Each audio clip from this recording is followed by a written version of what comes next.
I caught my wife in so many compromising positions, sleeping around with different men, indulging in secret hot tub parties, and completely losing herself in her new high society social circle. That was the explosive claim made by David Swift when his wife, 44-year-old mother of 4 Karen Swift, vanished into thin air on the morning of Halloween in 2011. According to David, Karen was a woman living a wild double life. He claimed he walked into a room and found her lying naked in bed with her close female friend.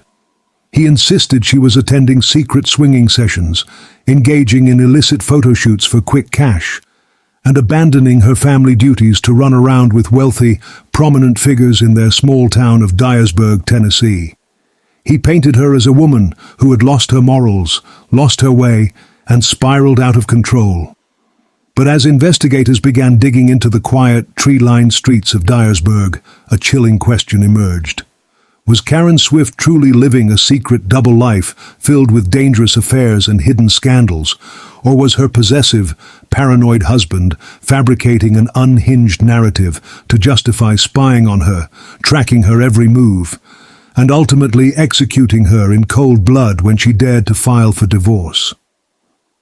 Welcome back to Brian's Criminal Unmasking, where we strip away the rumors, dismantle the cover-ups, and lay bare the dark realities behind the most baffling crimes in history. If you are passionate about deep, unfiltered true crime investigations that expose the true motives of cold-blooded killers, do not hesitate to hit that like button, drop your thoughts in the comments below, and subscribe to the channel with all notifications turned on so you never miss an episode where we unmask the truth behind the headlines. To truly understand how Karen Swift ended up murdered and hidden beneath a thick blanket of kudzu vines in a rural cemetery, you have to look past David Swift's scandalous claims and examine the marriage that was slowly suffocating her. Karen Johnson was born on January 25, 1967, in Dyersburg, Illinois. Adopted as an infant alongside 4 siblings by Gary and Carol Johnson, Karen grew up with a vibrant, energetic spirit. From a young age, she was a dedicated athlete, running track in high school and winning numerous trophies in 5-kilometer races across the state. Her passion for distance running stayed with her throughout her adult life, eventually leading her to finish 22nd among all women in the St. Jude Marathon, a remarkable placement that qualified her for the elite Boston Marathon. Karen worked as a personal trainer at the local Young Men's Christian Association in Dyersburg, Tennessee, where her colleagues and clients adored her. She taught aerobics classes, cleaned houses, landscaped gardens, and sold Tupperware to help support her family. Everyone who knew Karen described her as a warm, incredibly nurturing presence. On September 23, 1989, Karen married David Swift. Over the next 2 decades, the couple built a life together and raised 4 children: Preston, Dustin, Ashley, and Keeley. On the surface, they appeared to be an ordinary, hard-working suburban family living on Willie Johnson Road. But behind the closed doors of their home, deep, irreconcilable cracks had formed in the foundation of their marriage. In the year 2000, the marriage imploded for the first time when David had an extramarital affair that resulted in a child born out of wedlock. Karen filed for divorce, but the couple eventually reconciled and remarried later that same year. Friends and family members observed that this set a dangerous, repetitive pattern for the next decade of their lives, an endless cycle of separations, reconciliations, and David's suffocating need for absolute control. Karen's close friends would later testify in court that David was constantly watching her, listening to her conversations and belittling her self-worth. He checked her mileage, monitored her whereabouts, and called her cell phone incessantly. On one documented occasion, David called Karen's mobile phone 25 times in less than 30 minutes just to demand to know where she was and who she was standing next to. In the months leading up to 2011, Karen began undergoing a profound personal transformation. After years of feeling smothered inside her marriage, she began taking back her independence. She became more social, more confident, and expanded her friend group. She joined the farm's golf club in Dyersburg, where she began hanging out with a new crowd of prominent, wealthy local residents, including her close friends Bill and Kathy Boner. For Karen, this new social circle was a breath of fresh air, a chance to experience a life outside of David's watchful eye. But to David, Karen's newfound confidence was a direct threat to his authority.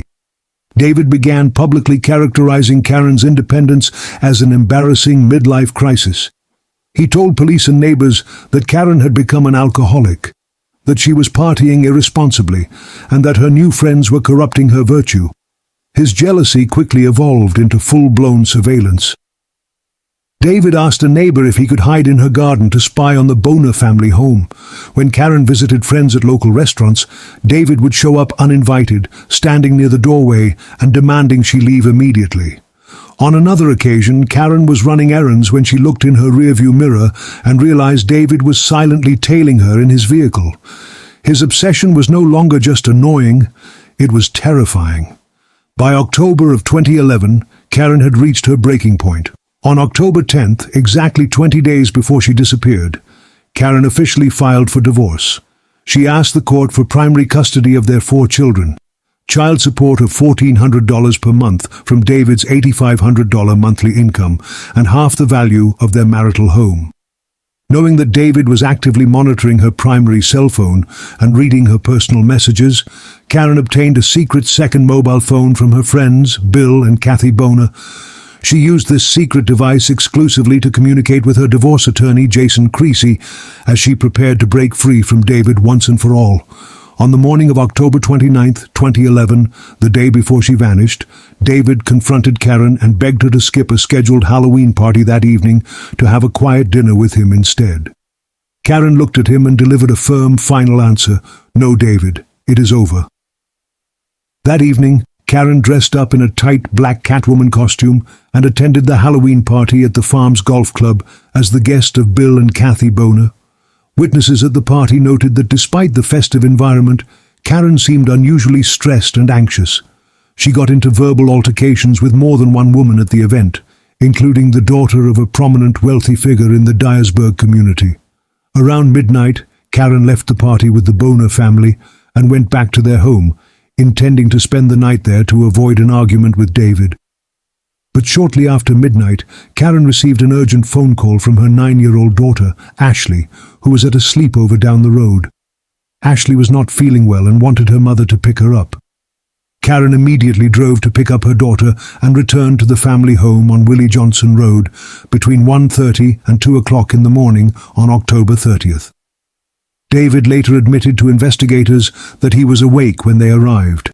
He claimed he spoke briefly with Karen before she and Ashley went to sleep together in the master bedroom. At precisely 2:08 in the morning, Karen's primary phone connected to the Swift Home Wireless Internet network.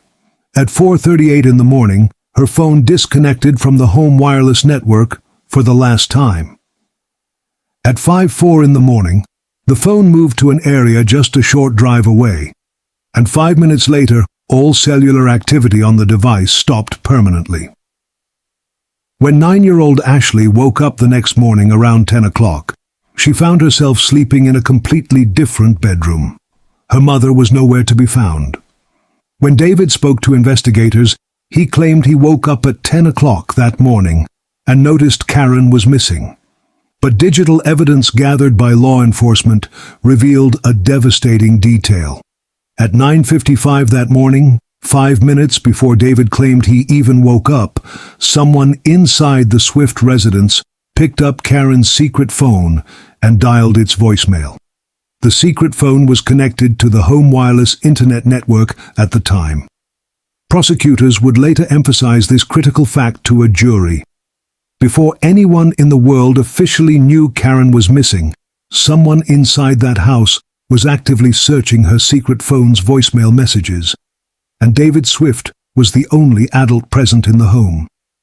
Late that morning, 2 local deer hunters spotted Karen's white 2004 Nissan Murano parked along Millsfield Highway, less than a mile from the Swift home.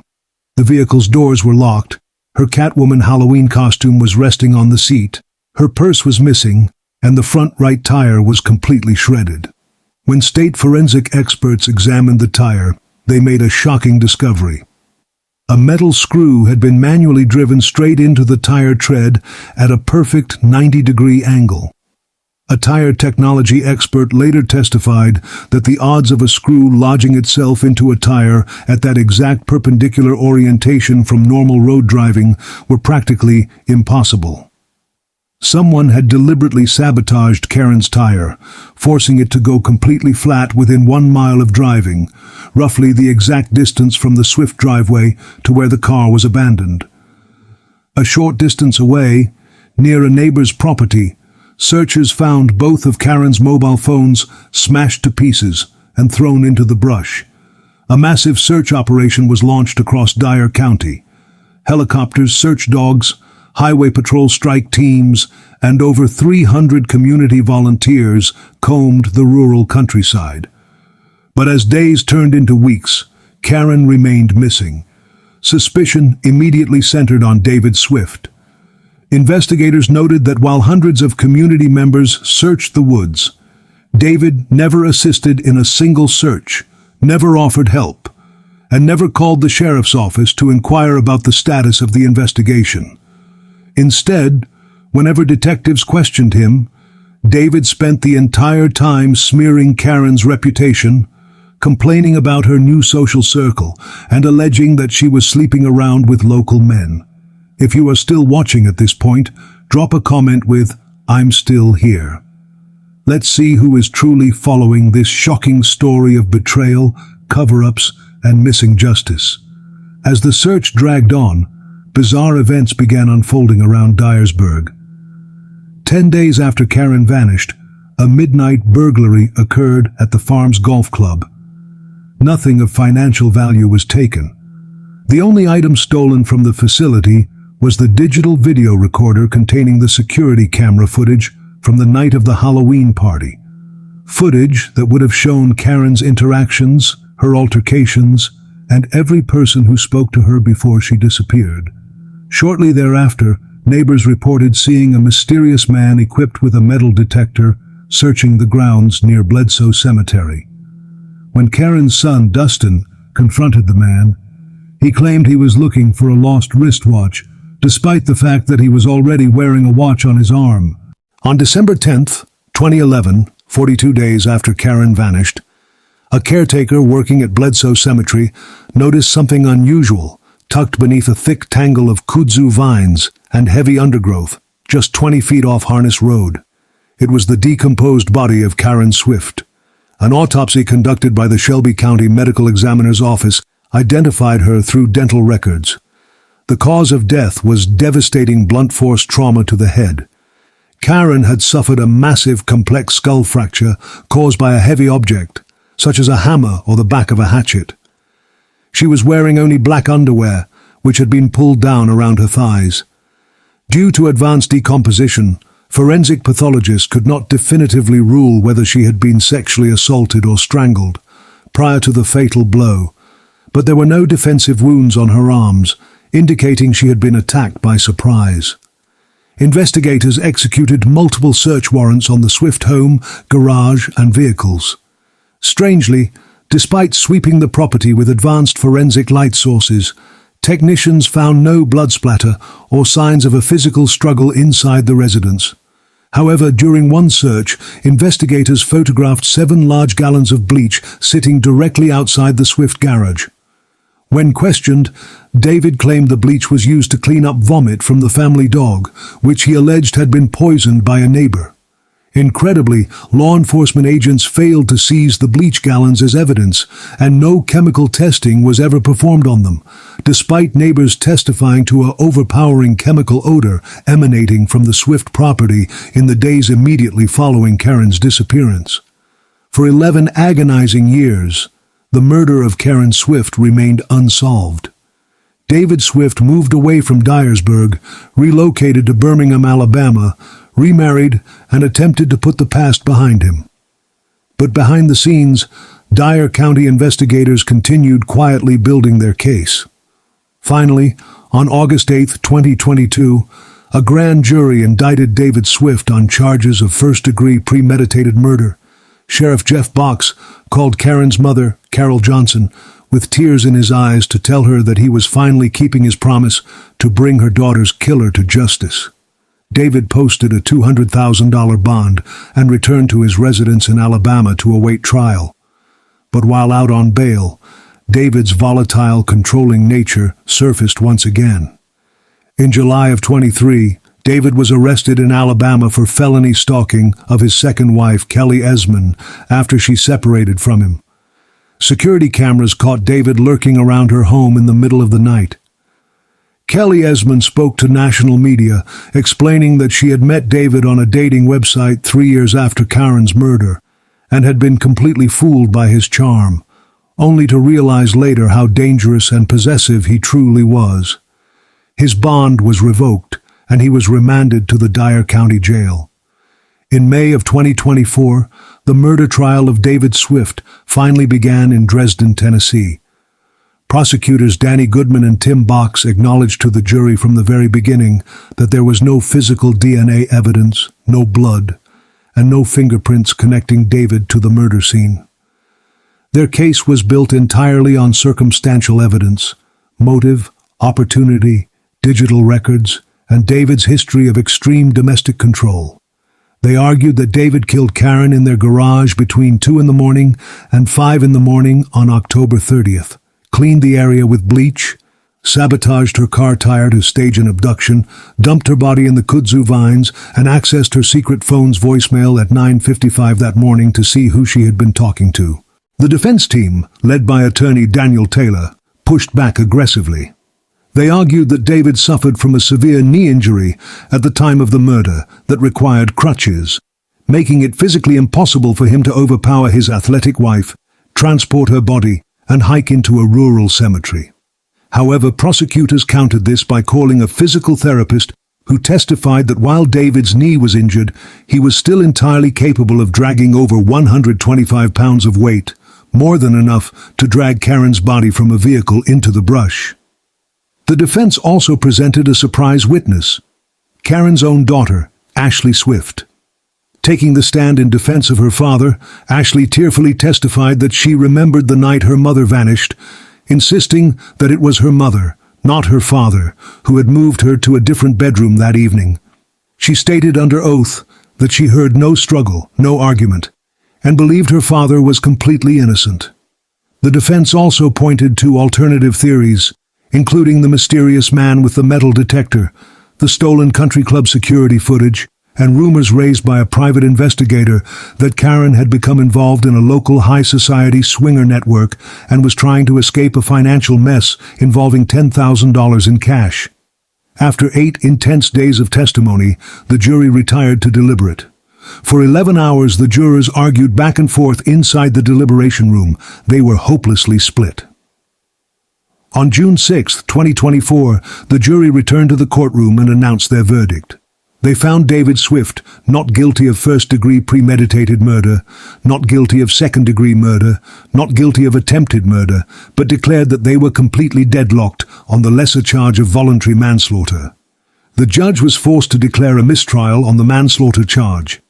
District Attorney Danny Goodman immediately re-indicted David Swift on voluntary manslaughter charges, determined to put him on trial a second time. But in March of 2025, a circuit court judge dealt a final devastating blow to the prosecution. The judge ruled that the state statute of limitations for voluntary manslaughter, which carries an 8-year limit in Tennessee, had officially expired long before the state filed its original 2022 indictment. The voluntary manslaughter charge was permanently dismissed, and David Swift was ordered released from custody as a free man.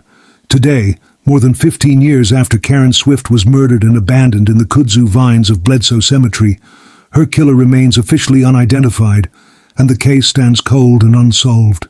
Karen's 4 children have spent their entire adult lives shattered by the loss of their mother, torn between love for their father and the horrifying memory of her murder. Her father passed away without ever seeing justice, and her mother, Carol, is left with the haunting grief of knowing the person who took her baby was never held accountable. Was David Swift a master manipulator who executed his wife, scrubbed his garage with bleach, and manufactured a web of scandalous rumors about her sex life to cover his tracks? Or did Karen fall victim to a far darker, hidden scandal involving powerful figures in Dyersburg who managed to make security cameras disappear and keep their names out of the police files? The truth remains buried in the quiet countryside of Tennessee, leaving behind a haunting legacy of unsolved murder, divided loyalties, and a family broken beyond repair. Thank you so much for watching this complete episode of Brian's Criminal Unmasking. If this deep dive into the tragic murder of Karen Swift left you searching for answers, please take a second right now to smash that like button. Share this video on your social media and subscribe to the channel for more raw, unfiltered true crime stories.